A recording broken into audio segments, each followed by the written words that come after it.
Bonjour, bienvenue dans cette nouvelle vidéo et le texte qui m'a touché, c'est la parabole des talents. En fait, dans la parabole des talents, c'est très intéressant parce que d'abord Dieu distribue les talents à chacun de nous. Certaines versions disent d'ailleurs des équivalents de 500 pièces d'or qui équivaudraient qu'il y en a un qui reçoit 1 million d'euros, l'autre qui reçoit 200 000 et le troisième 100 000.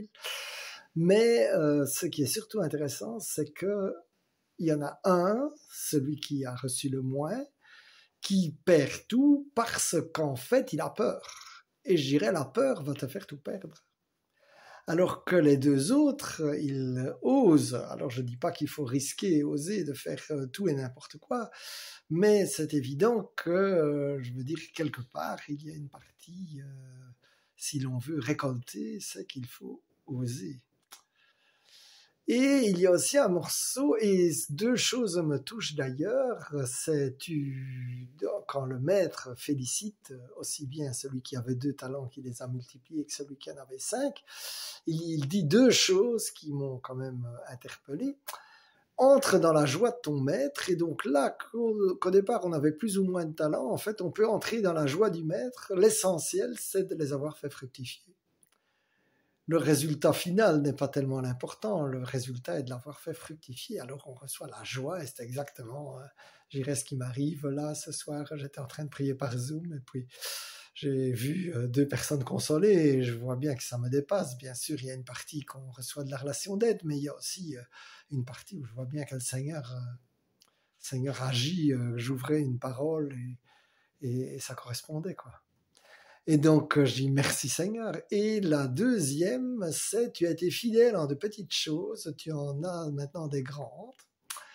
Et donc ça, je dirais, quand je vois, c'est un peu finalement mon chemin.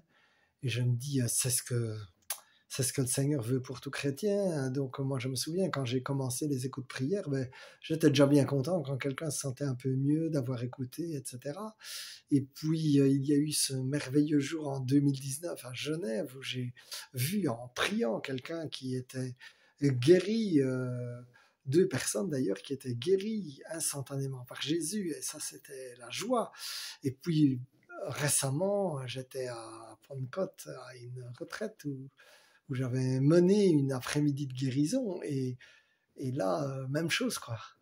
J'ai vu des personnes physiquement guéries, et là, je viens, il n'y a pas très longtemps d'ailleurs, de recevoir que la guérison se maintenait, quoi, et que donc 2 personnes, au moins, parce que j'ai prié pour plus, mais 2 personnes qui avaient des douleurs à l'épaule, eh bien, elles étaient guéries par Jésus. Alors, mon frère, ma sœur, d'abord, si tu as des douleurs à l'épaule, eh bien, dans le nom de Jésus, je déclare que ces douleurs doivent partir exactement comme elles sont parties pour les gens qui ont demandé la prière. Mais ensuite, je prie que toi qui es déjà fidèle dans des petites choses, eh bien, au fur et à mesure, le Seigneur t'en montre des plus en plus grandes, et que tu puisses voler de victoire en victoire pour ta joie et sa grande gloire. Alors, sois béni, mon frère, ma sœur, in Jesus' name, amen, amen, amen.